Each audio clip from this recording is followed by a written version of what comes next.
Hello and welcome back to another review. Me, Kevin from Kevin Grant on Whiskey. This week we've got another bottle which hasn't been opened yet, another one from the birthday collection which I think will open up and we'll do another live review with it. So this week we're hurling all the way down to Campbeltown. One of my favourite styles of whiskey is in the Campbeltown region. So I actually got some birthday money and I seen this on the shelf and it was just came in at my local shop at the Scottish Gantry and I thought, do you know what? I'm going to go for it. And even the cool thing is, it's bottled. This one, it's even got the date on the back on the 15th of March 21. So this is the latest release that they've got of their 10-year-old. So I'm excited to get this open, get it in the glass, let it sit there for a few minutes, and then we'll get dived straight into it. So let's get this open first of all, then we'll go into a little bit of facts about it and see if we've got any cool wee stories that we can get from Springbank, which I'm pretty sure if you know your whiskey, this is one of the best distilleries out there. See what we can get from the pop.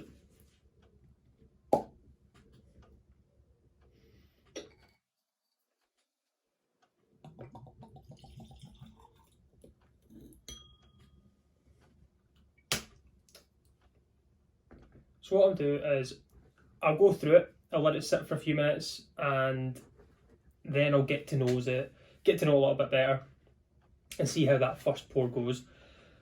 So Springbank, Campbeltown, Springbank Distillers is the ownership of it, J&A Mitchell. So Springbank, J&A Mitchell and Glengyle Distillery, where you've got Kilkerran, all under the same house.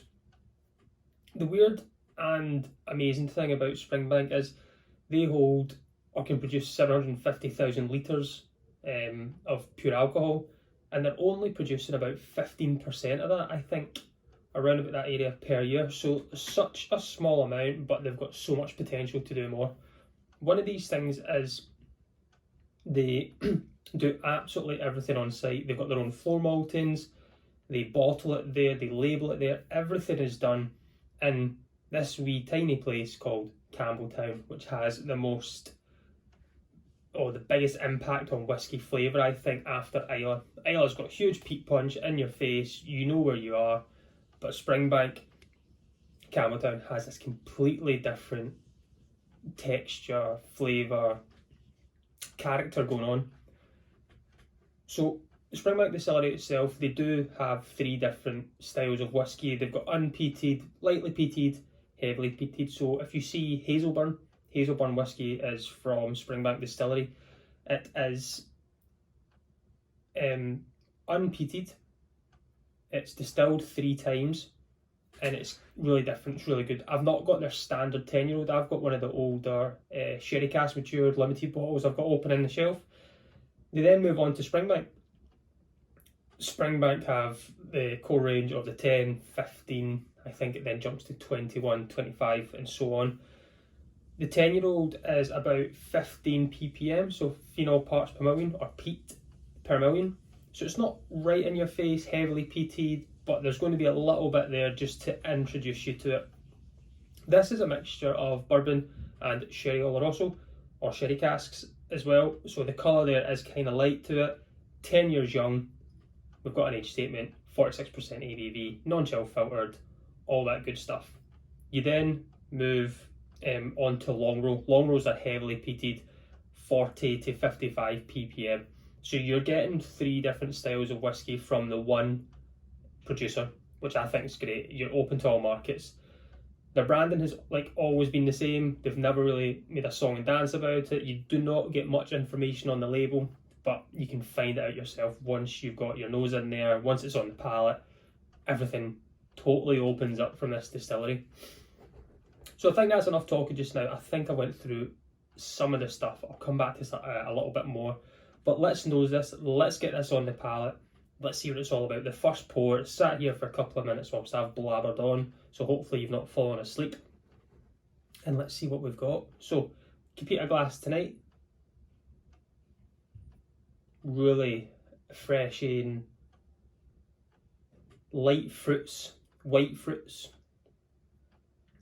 You usually get a typical pear note is from Springbank, and I think because I've already seen that I'm kind of homing in on it, but it's that softer, not a full citrus fruit, if that makes sense. It is a softer, sweeter fruit.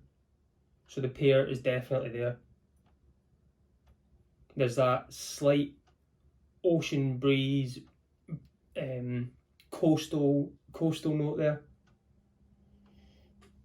And I don't get any peat smoke or any smokiness from it. Would I know it's a Campbeltown? If I had enough time with it, I might get there, but I wouldn't get any peat from it. It just smells really good. It's soft, white fruit, not tangy, citrus in your face, coastal, maybe a little bit nutty. That slight Dunnage Warehouse as well. Let's get this on the palate. Slange everyone.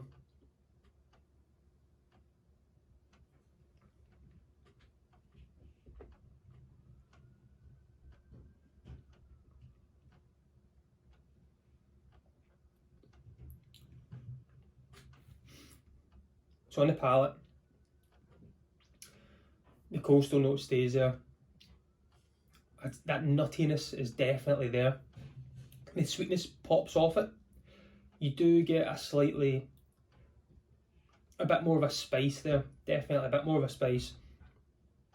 Slightly sweet at the start, but more of a toffee, towards your toffee notes, so that sweetness, then a bit of spice on the back on the way down.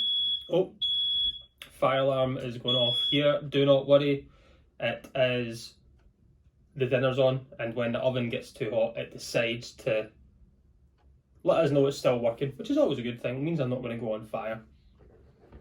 But the brown in the nose, toffee in the palate, a little bit spicy at the end. Yeah,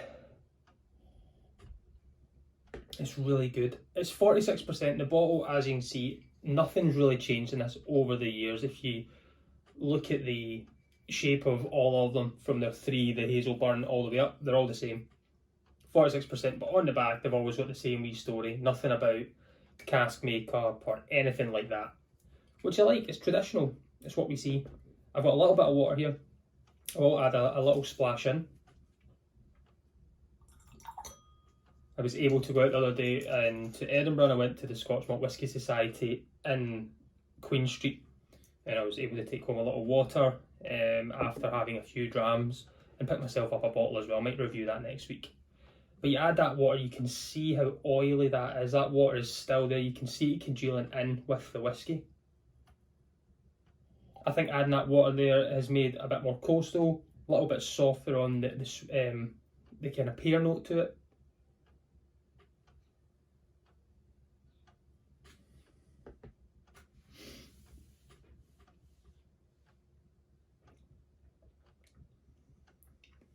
It's really good.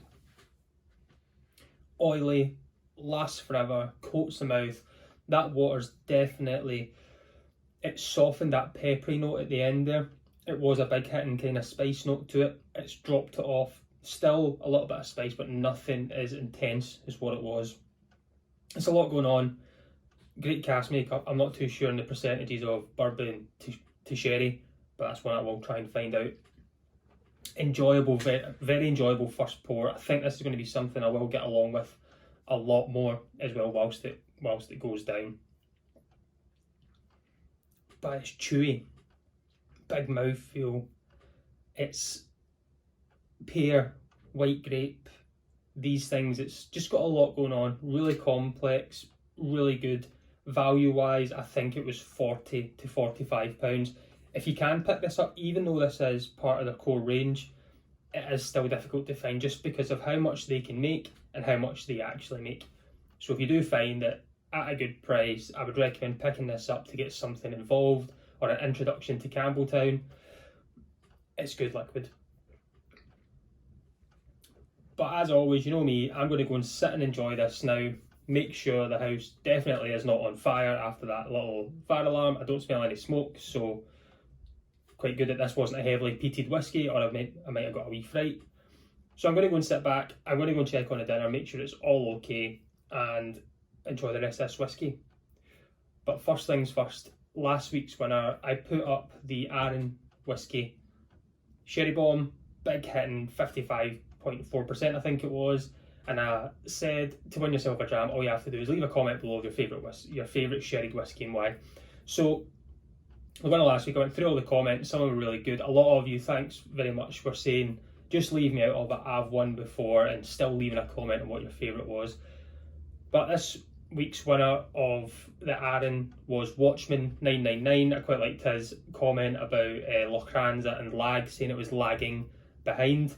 I found that pretty funny, a wee giggle, so it's something I can connect with. I'm quite daft, I like funny things, so I connected with that. So Watchman999, if you can reach out to me, Instagram, Facebook, Twitter, anything like that, give me your address, I'll send a dram of that out to you. And this week, if you want to win yourself a dram of the Springbank 10-year-old, tell me why you like Campbeltown whiskies or why you do not like Campbeltown whiskies. And I'll find one that I like, or maybe find two. If someone likes it, I'll send them one of this. And if someone doesn't, I'll send them something which I like, which is a good alternative to Campbeltown. But I'm going to go and sit back, as I say, make sure the house isn't on fire, enjoy my dram. It's pouring a rain here in Scotland. I'm repping Gleneagles because I went up yesterday and they had a sale on, so I picked myself up a new top and I thought I would put it out there. But guys, as always, I've been Kevin from Kevin Grant on Whiskey. Join me next week. Let's talk whiskey. Slàinte, folks.